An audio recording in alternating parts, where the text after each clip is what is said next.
Hello, welcome to Ken studies. इसमें हम grammar का सिलेबस देखेंगे कि जो कुछ ग्रामर में पूछे गए हैं लास्ट 10 इयर्स में, जो क्वेश्चंस पूछे गए हैं और जिस पे फोकस आपको क्या करना है, वो 2020 के लिए आपको क्या मेनली फोकस करना है, उस चीज को हम डिस्कस करेंगे। इसमें से देखो, ग्रामर के सेक्शन में हमने बहुत सारी चीजें कवर भी कर रखी है और कुछ चीजें हम जो कवर भी करेंगे।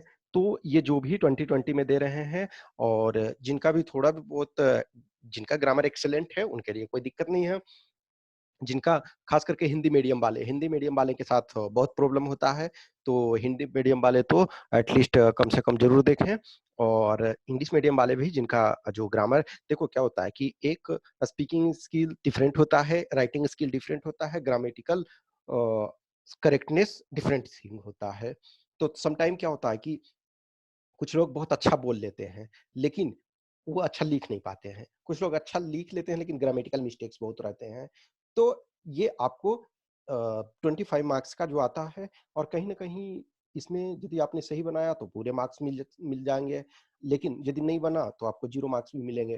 तो आपको ये देखना होगा, सबसे पहले सिलेबस आप जानोगे, उसके बाद ही कुछ कर पाओगे। तो देखो, सबसे पहले है कि टेंस। टेंस का जैसे है, कभी-कभी ना पास्ट फॉर्म या पास्ट, ये तो एक टेंस जो है ट्रांसलेशन के लिए ज़रूरी ही है। हमने जो मेनली बताया है उन लोगों के लिए, ये हमने कवर तीनों करवा दिया है 3 वीडियो में, एक प्रेजेंट, एक में पास्ट और एक में आपका फ्यूचर। तो टेंस का सम टाइम क्या आ जाता है, फिल इन द ब्लैंक्स आ जाता है, तो उसमें पास्ट फॉर्म भरना होता है या पास्ट पार्टिसिपल फॉर्म भरना होता है। तो आपको टेंस देखना होगा, प्रेजेंट, पास्ट और फ्यूचर, उसमें क्या स्ट्रक्चर लगेगा, क्योंकि जो ये वाला जो पार्ट देखोगे, सब्जेक्ट वर्ब एग्रीमेंट, उसमें भी ये वाला काम आएगा। तो आप, ये मैं कवर करवा चुका हूँ। पार्ट ऑफ अ स्पीच, तो पार्ट ऑफ अ स्पीच इसमें 8 टोटल होते हैं। नाउन, प्रोनाउन, आपका verb, adverb, adjective, preposition, conjunction, interjection, ये सारे। तो इसमें जो सबसे इंपॉर्टेंट है वो प्रीपोजिशन, प्रीपोजिशन सबसे ज्यादा इंपॉर्टेंट है। उसके बाद वर्ब। वर्ब कहीं न कहीं वो डायरेक्ट उस ढंग से फॉर्म भी पूछा जाएगा, और आपका सब्जेक्ट वर्ब एग्रीमेंट के रूप में भी ये काम आएगा।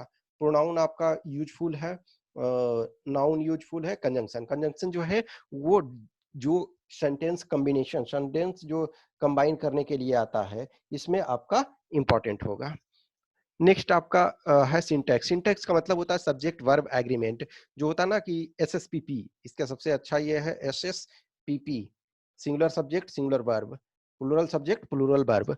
तो ये आप सिंटैक्स जो है, इसको मैं करवाऊंगा। देखो, इसमें भी मैं जो भी पॉसिबल होगा प्रीपोजिशन का मैं अच्छा खासा, क्योंकि प्रीपोजिशन बहुत बड़ा टॉपिक है, तो इसको कुछ कुछ करके मैं अब करवाऊंगा, ये भी मैं करवाऊंगा।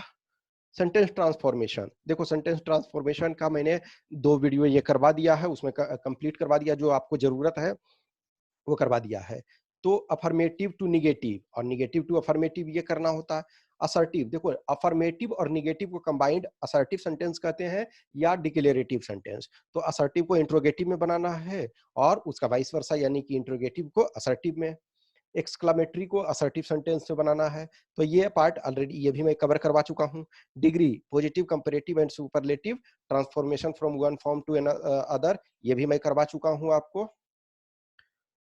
ये आपका simple sentence, complex and compound sentence, तो ये इसमें ट्रांसफॉर्मेशन आता है, ये मैंने नहीं करवाया है, ये मैं फ्यूचर में देखता हूँ, टाइम मिलता है तो मैं ये करवा दूंगा।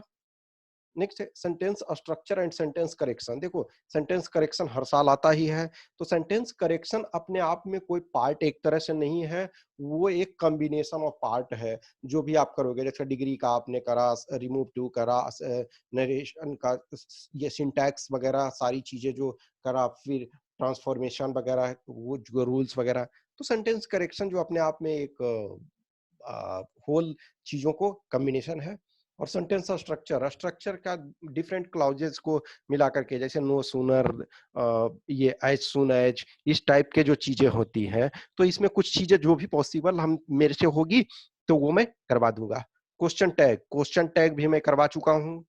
रिमूव टू भी करवा चुका हूँ। वॉइस, वॉइस जो है वो active to passive and passive to active, ये करवा चुका हूँ। नरेशन, ये आपका direct to indirect and vice versa, ये आपका करवा चुका हूँ। आर्टिकल, ये मैं करवा दूंगा, अभी ये करवाया नहीं, ये करवा दूंगा। आर्टिकल ए एंड दी, फिर सेंटेंस को कंबाइन करना।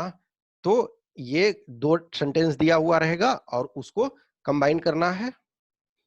नेक्स्ट आपका है सिंगुलर टू प्लूरल। तो बहुत बार क्या होता है ना कि आइए डायरेक्ट ऐसे नहीं आता, सिंगुलर से प्लूरल बनाना होता है और उसके बाद उससे सेंटेंस बनाना होता है। तो इसमें देखोगे जो एक्सेप्शनल वाले कुछ कुछ केसेस होते हैं वो उसको दे देता है। होमोनिम्स, होमोनिम्स का मतलब है ना कि वो जो प्रोनाउंसिएशन होगा वो ऑलमोस्ट सेम टाइप का लगेगा आपको, लेकिन उसका जो मीनिंग होगा वो डिफरेंट होगा। तो होमोनिम्स आपको करने हैं, सिनोनिम्स करने हैं, एंटोनिम्स करने हैं। फ्रेज, फ्रेज करने हैं आपके, फ्रेज एंड मीनिंग, और प्रोवर्ब जो कहावत है, और इम्फेटिक। इम्फेटिक देखो जैसे डायरेक्ट अभी ऐसे नहीं आता है, लेकिन आपको ये चीजें ये भी है। तो ये जो है इतने आपको करने हैं। इसमें जैसे प्रीपोजिशन वगैरह बहुत इंपॉर्टेंट है, सिंटैक्स इंपॉर्टेंट है, आपका वॉइस इंपॉर्टेंट है, नरेशन इंपॉर्टेंट है। तो ये सारी चीजें जो है इंपॉर्टेंट है। तो कुछ चीजें मैं ऑलरेडी करा चुका हूं, उसको आप कीजिए, और कुछ चीजें जो मैं कमिंग डेज में करवा दूंगा, जहां तक मेरे से पॉसिबल हो सकता है वो मैं करवा दूंगा। और प्लीज प्लीज आप जो भी है प्रैक्टिस करते रहें, टेस्ट लिखें। मैं बार बार रिक्वेस्ट कर रहा हूं कि जिनको भी थोड़ा प्रॉब्लम है वो टेस्ट लिखें। कुछ भी क्वेश्चन क्यूरी है तो आप कमेंट बॉक्स में डालें, हमें इस व्हाट्सएप नंबर पे संपर्क कर सकते हैं, और कॉल तभी करें जब बहुत जरूरी हो इस पर। ठीक है, तो अच्छा लगता है तो लाइक करें, कमेंट करें, और अपने दोस्तों के साथ शेयर करें, और चैनल सब्सक्राइब नहीं किया तो सब्सक्राइब करें। जिनको भी टेस्ट देना है आप ये knstudies.com पे जाएंगे, जो रजिस्टर है वो तो आप लॉगिन करके दे सकते हैं, और जो रजिस्टर नहीं है वो रजिस्टर कर लेंगे अपने मोबाइल नंबर और ईमेल आईडी से। Thanks for watching this.